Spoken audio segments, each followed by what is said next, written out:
ঝিনাইদহ ৪ আসনের সংসদ সদস্য আনারুল আজিম আনার হত্যার ঘটনা নতুন দিকে মোড় নিচ্ছে। বেরিয়ে আসছে থলের বিড়াল। জানা যাচ্ছে আরও চাঞ্চল্যকর তথ্য, যাতে ফাঁসতে যাচ্ছেন নিজ দলের নেতারাই, যাদেরকে এরই মধ্যে নজরদারিতে রাখা হয়েছে। আছে শীর্ষ পর্যায়ের এক নেতার নাম। কে সেই নেতা, আর নিজ দল থেকে কারাই বা ফেসে যাচ্ছেন? পুরো পরিকল্পনার সঙ্গে আর কারা কারা ছিল? এখানে বলা হচ্ছে যে ঝিনাইদহ যশোর অঞ্চলের বেশ কিছু গুরুত্বপূর্ণ রাজনৈতিক নেতা এমপি তারা যুক্ত আছে। ঝিনাইদহ আওয়ামী লীগের বিভিন্ন পর্যায়ের কয়েকজন নেতার নাম সামনে এসেছে। তাদেরকে নজরদারিতেও রাখা হয়েছে, গতিবিধিও পর্যবেক্ষণ করা হচ্ছে। তারপরে এই যে আনার মরে গেল, এই আনারের মতো যারা চোরা কারবারি, স্বর্ণ চোর যারা আছে, বাংলাদেশের বড় বড় লুটেরা মাফিয়া, তাদেরকে অগ্রাধিকার দেওয়া হয়েছে। আসসালামু আলাইকুম দর্শক, আজকের গুরুত্বপূর্ণ সংবাদে আপনাকে স্বাগতম। প্রিয় দর্শক, আজকে বাংলাদেশের রাজনৈতিক যে প্রেক্ষাপট চলছে তার আলোকে বেশ কয়েকটা ভিডিও ফুটেজ নিয়ে আপনাদের সামনে হাজির হয়েছি। নিঃসন্দেহে বলা যায় ভিডিও ফুটেজগুলো আপনাদের জন্য দেখা খুবই জরুরি। তাই বলবো প্রিয় দর্শক, ভিডিওটি না টেনে সম্পূর্ণ দেখুন। সেই সাথে প্রিয় দর্শক, যারা এখনো চ্যানেলটি সাবস্ক্রাইব করেননি অবশ্যই চ্যানেলটি সাবস্ক্রাইব করে পাশে থাকা বেল আইকনটি ক্লিক করে দিন। আর যারা ইতিমধ্যেই চ্যানেলটি সাবস্ক্রাইব করেছেন তাদেরকে অসংখ্য ধন্যবাদ। তো চলুন দর্শক, ভিডিওটিতে একটি লাইক দিয়ে আমরা পর্যায়ক্রমে সবগুলো ভিডিও দেখে আসি। এমপি আজিম হত্যায় রাজনৈতিক যোগসূত্র পাচ্ছে গোয়েন্দারা। রাজনৈতিক যোগসূত্র মানে এই যে আনোয়ার আজিম আনারকে হত্যার পেছনে শুধুমাত্র আখতারুজ্জামান শাহীন জড়িত, যেহেতু তিনি যুক্তরাষ্ট্রে থাকেন, তাকে দিয়ে হয়তো পরিকল্পনা করেছে, কিন্তু মদত দিল বা পুরো পরিকল্পনার সঙ্গে আর কারা কারা ছিল? এখানে বলা হচ্ছে যে ঝিনাইদহ যশোর অঞ্চলের বেশ কিছু গুরুত্বপূর্ণ রাজনৈতিক নেতা এমপি তারা যুক্ত আছে। কেননা এই সিন্ডিকেটের হাতে যে টাকাটা আসতো সেটি ভাগ বটরা হতো। সেই আনোয়ার আজিম ভাগ বটরাকে নিজের করতে চেয়েছিল এককভাবে, যেহেতু 3বারের এমপি, এইবারের এমপি হবার পর তার সেই আকাঙ্ক্ষাটা আরো বাড়লো। তো অনেকদিন থেকেই সেই এটা নিয়ে দ্বন্দ্ব বিরোধ চলছিল। তো এখন চূড়ান্ত হলো যে না, আনারুল আজিম আনারকে সরিয়ে দিতে হবে, তা নাহলে আমরা কেউ লাভবান হবো না। তো এখন বোঝা যাচ্ছে যে এই হত্যায় স্থানীয় রাজনীতির একটা যোগসূত্র আছে, তার একটা চুলচেরা বিশ্লেষণ হচ্ছে। কারণ গোয়েন্দারা কতদূর যেতে পারবেন আমি বারবার বলছি, সেটি একটা প্রশ্ন আছে। ঝিনাইদহের বেশ কয়েকজন রাজনৈতিক নেতা আছেন তদন্ত সংশ্লিষ্টদের চোখে চোখে, যাদের সঙ্গে অনেকদিন ধরে শাহীনের সখ্য ছিল। এছাড়া কারো কারো সঙ্গে ছিল আজিমের বিরোধ। যদিও শুরু থেকে তদন্ত সংশ্লিষ্টরা বলছেন চোরাচালান কেন্দ্রিক দ্বন্দ্ব সহ বেশ কয়েকটি কারণ সামনে রেখে তারা রহস্যভেদের চেষ্টা চালাচ্ছে। মোবাইল ফোনে মেসেজ মিশন সফল। তদন্ত সংশ্লিষ্ট আরেকটি সূত্র বলছে হত্যার পরপরই ঝিনাইদহের কয়েকজন আওয়ামী লীগ নেতার মোবাইল ফোনে খুনিরা খুদে বার্তা পাঠায়। মিশন সফল এটা তাদের বলা হয়। ঝিনাইদহ জেলা আওয়ামী লীগের ত্রাণ ও সমাজ কল্যাণ সম্পাদক কাজী কামাল গিয়াসউদ্দিন আহমেদ বাবু ওরফে গ্যাস বাবুর মোবাইল ফোনে বার্তা যায়। জড়িতরা তার ফোনে আজিমের নিথর দেহের ছবি পাঠায়।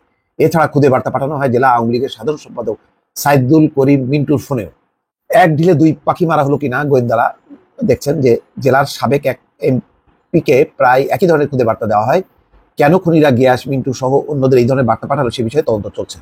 হত্যা মিশনে তারা জড়িত ছিল নাকি ফাঁসানোর জন্য অভিনব কৌশল হিসেবে তাদের খুদে বার্তা দেওয়া হয় নিশ্চিত হওয়ার চেষ্টা চলছে।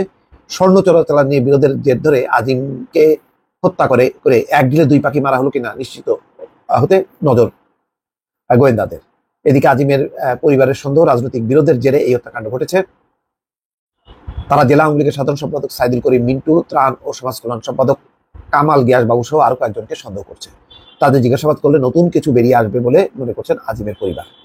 আজিমের বড় ভাই এনামুল হক ইমান জানাচ্ছেন হত্যার পরিকল্পনাকারী হিসেবে শাহীন নামে যাকে গোয়েন্দারা চিহ্নিত করেছেন তার ফুফাতো ভাই আওয়ামী লীগ নেতা কামাল গিয়াস বাবু।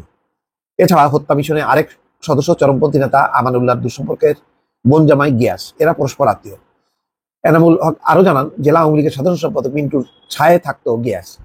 তার গাড়িতে বেশিরভাগ সময় চলাফেরা করেন। ভাইয়ের মৃত্যুর পর আমাদের সান্ত্বনা দিতে গিয়াসের গাড়িতে মিন্টু এসেছিলেন। মিন্টুর সঙ্গে কয়েকটি বিষয়ে আজিমের দ্বন্দ্ব ছিল। মিন্টুর বিরুদ্ধে দুদকে মামলা হয়েছিল, এই ঘটনায় আজিমকে সন্দেহ করছিলেন তিনি। যাই হোক, মোট কথা এইটা যে বড় সিন্ডিকেট এই ব্যাপারে সন্দেহ নেই। কারা জড়িত না জড়িত, সবচেয়ে বড় কথা হলো যে এই মোবাইল ফোনে কেন নিথর দেহের ছবি পাঠানো হবে। নিঃসন্দেহে মানে যে সিন্ডিকেটটা অপারেশন করেছে তার পেছনে একটা গ্রুপ আছে, যে গ্রুপটা চেয়েছে যে আনারকে সরানো, হয়তো তাদেরকে নিশ্চিত করার জন্য ওই যে শিমুল বিশ্বাস যে টিম লিডার যেই ঘটনাটি ঘটেছে তার মোবাইল থেকেই তো তাদের কাছে মেসেজ গেছে। তো মেসেজ কেন যাবে? এটা তো গোপন থাকার কথা, মানে নিজে থেকে কেন মানে ধরা দেবে? নিশ্চয়ই তাদের সাথে সেরকম সম্পর্ক আছে বলেই মেসেজ দিয়েছে। ফলে এগুলি সবই তদন্তের বিষয়। দ্রুত তদন্ত করে এই পুরো সিন্ডিকেটকে যদি ধরা না যায় তাহলে রাজনীতি পাপ মুক্ত হবে না, ওই অঞ্চলের এই সিন্ডিকেট বা চোরাচালান এগুলো বন্ধ হবে না। ঝিনাইদহ ৪ আসনের সংসদ সদস্য আনারুল আজিম আনার হত্যার ঘটনা নতুন দিকে মোড় নিচ্ছে। বেরিয়ে আসছে থলের বিড়াল।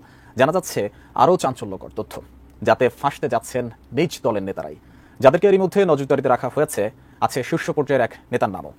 কে সেই নেতা, আর নিজ দল থেকে কারাই বা ফেসে যাচ্ছেন, জানাচ্ছেন এসআই রাজ। আলোচিত এমপি আনার হত্যাকাণ্ডে ফেসে যাচ্ছেন আওয়ামী লীগের প্রভাবশালী কয়েক নেতা। তাদের মধ্যে জেলার শীর্ষ পর্যায়ের এক নেতাও আছেন। এমপি আনারের বিরোধী পক্ষ হিসেবে পরিচিত এসব নেতা হত্যাকাণ্ডের মাস্টার মাইন্ড আখতারুজ্জামান শাহিনের খুবই ঘনিষ্ঠ। হত্যা পরিকল্পনা থেকে শুরু করে খুনিদের টাকা দেওয়া সহ সব পর্যায়ে সম্পৃক্ততা আছে তাদের।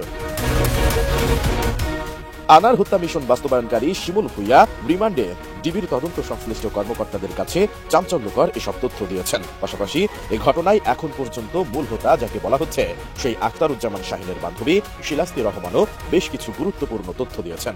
তাদের জবানবন্দিতে ঝিনাইদহ আওয়ামী লীগের বিভিন্ন পর্যায়ের কয়েকজন নেতার নাম সামনে এসেছে। তাদেরকে নজরদারিতে রাখা হয়েছে এবং গতিবিধিও পর্যবেক্ষণ করা হচ্ছে। যে কোনো সময় গ্রেফতার হতে পারেন ওইসব নেতা।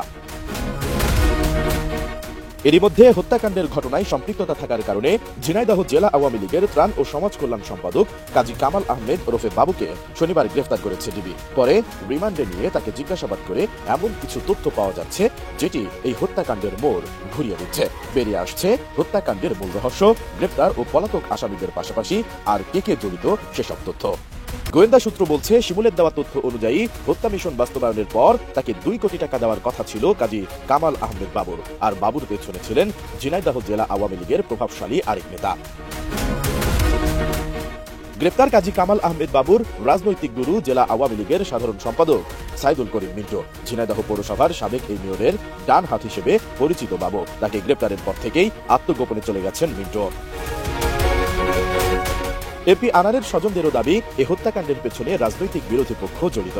2017 সালেও বিরোধী পক্ষ এমপি আনারকে হত্যা চেষ্টা করে। সে ঘটনায় থানায় মামলা করা হয়, আর আসামিরাও সব স্বীকার করে। তবে মামলাটি পরে মীমাংসা করা হয়। এদিকে এমপি আনার হত্যার ঘটনায় অনেকেই গ্রেফতার হতে পারেন বলে জানিয়েছেন স্বরাষ্ট্রমন্ত্রী আসাদুজ্জামান খান কামাল। সোমবার সচিবালয়ে স্বরাষ্ট্র মন্ত্রণালয়ে সাংবাদিকদের এক প্রশ্নের জবাবে তিনি একথা বলেন। এটা অত্যন্তই দুঃখজনক, অনাকাঙ্ক্ষিত। আমরা আসলেই ঘটনা শুনে আমরা সবাই বিচলিত হয়েছিলাম। এটার জন্য একটা কমিটি হয়েছে এবং মামলা হয়েছে। সে এখন রিমান্ডে রয়েছে, তাকে জিজ্ঞাসাবাদ হচ্ছে। আমার মনে হয় তদন্তের পরে আপনাদের সঠিক ঘটনা, এখন আমরা যেটাই বলবো অনুমান ভিত্তিক কথা বলবো কিংবা কেউ প্রতি শুনে কথা বলবো। তদন্তটা শেষ হোক। আমরা অনেকটাই হয়তো অ্যারেস্ট হতে পারেন, অনেকেই হয়তো অ্যারেস্ট হতে পারেন। তদন্তের আগে আমার মনে হয় এগুলো করা উচিত হবে।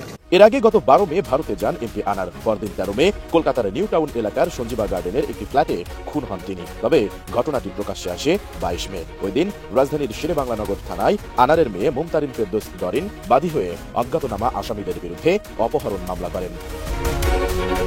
ডামি নির্বাচনের মধ্য দিয়ে যে দখলদার সরকার বাংলাদেশ রাষ্ট্রের উপরে চেপে বসে আছে, সেই ডামি সংসদের ডামি এমপি মন্ত্রীরা একটা ডামি বাজেট পেশ করেছে। তো বাংলাদেশ সরকার নিয়ে আমাদের তেমন কোনো মাথা ব্যথা নাই, কারণ একটা দখলদার সরকার নিয়ে আমাদের তেমন কোনো মাথা ব্যথা থাকার সুযোগ নাই।